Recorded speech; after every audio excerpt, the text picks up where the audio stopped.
शहरातील आयुर्वेद कॉलेज ते अमरधाम रोडवर रिमांड होम समोर हातात तलवार घेऊन मोठमोठ्याने आरडाओरडा करत दहशत निर्माण करणाऱ्या तरुणाला शहर विभागाचे पोलीस उपअधीक्षक अमोल भारती यांच्या पथकाने शुक्रवारी 14 जूनला रात्री 10:15च्या सुमारास पकडले।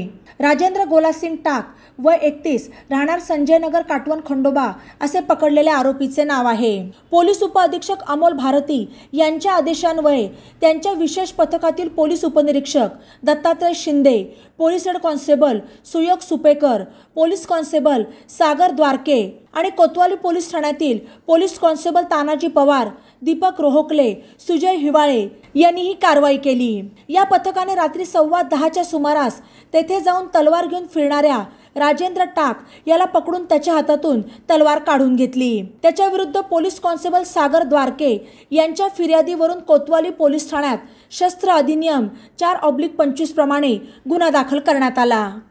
बातम्यांसाठी ई-नवा मराठा यूट्यूब चॅनलला सबस्क्राईब करा आणि बेल आयकॉनवर प्रेस करा।